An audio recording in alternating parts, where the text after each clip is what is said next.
Good day, my name is Bluesuit and today I'll be going over my review of the 2D side-scrolling action platformer and city management title known as Smelter. In Smelter you play as Eve, a lone human who lost her partner Adam when he eats a seemingly innocent apple and causes catastrophic heavenly destruction to their world. After descending into darkness, Eve found herself approaching the emerald glow of a new dark underworld where she meets the game's titular character Smelter. Originally introduced as an angel, Smelter fuses to Eve's body to grant her incredible elemental powers and fighting prowess. Together you will rebuild Smelter's empire and seek out the lost Adam through challenging side-scrolling platforming and overworld city management. The story in Smelter does a great job of taking a backseat in the early game, allowing players to focus on the great gameplay, and then coming in strong in the mid to late game with over-the-top themes with solid writing throughout. The actual delivery is really great too, with its wonderful pixel graphics, animations, and tone-setting soundtrack. Upon your initial encounter with Smelter, you agree to bind yourself to it, and so begins the game's opening level.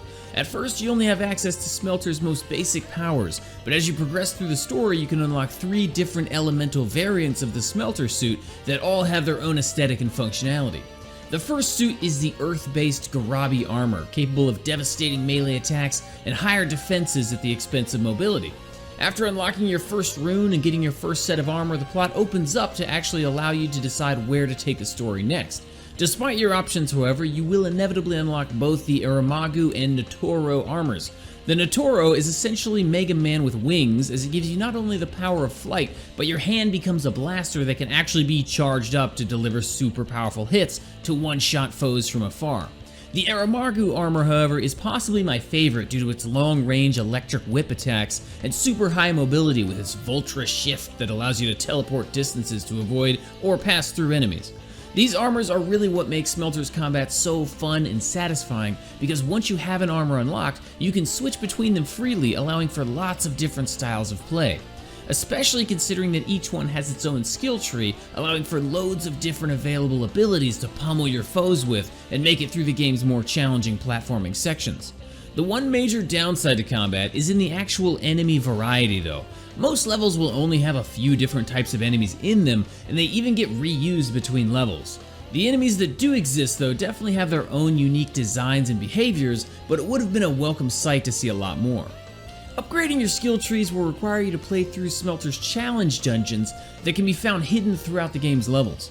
They vary greatly in difficulty, and I was always pleasantly surprised when I came across an easy one due to how difficult a select few of them were. Once complete, however, you earn a token that can be spent on the overworld map to unlock the next tier of one of your abilities. In fact, there are several connections between the overworld map and Smelter's fighting capability, so let's talk about that next. In between levels, you control Smelter's detached demonic form as it flies across the game world, expanding its empire, defending against enemy attacks, and empowering itself for later combat. A large part of the overworld experience is in its simplified tower defense style building management. There are actually only 4 different buildings you can build to manage your troops, their food, and their attack capability. As you build, upgrade, and expand Smelter's empire, you'll also increase its fighting abilities through skill tree and stat upgrades. It's a fairly unique system that challenges the player in more than just platforming, while also serving to break up the tension of combat in a fun way, but I definitely wish that there was a little more thought involved in this aspect of the game. The rest of the game, the platforming, the bosses, the combat, it's all pretty tough, but this other aspect, while I do appreciate it, would really feel much more at home if its difficulty measured up to the rest of the game. All you really need to do is build as many offensive structures as possible while keeping your troops and food out of the negative, which is very easy to do.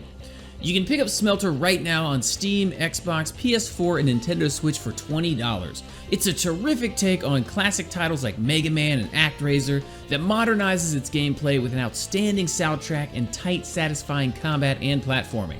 It does falter in a couple ways, but overall comes up as a fresh and memorable game that had me hooked throughout its entire campaign, so I'm valuing Smelter at $23, and I highly recommend it to fans of quality platforming RPGs with a strategy twist. I hope you enjoyed this review of Smelter. Come see me on Twitch where you can watch our reviews in progress 5 nights a week.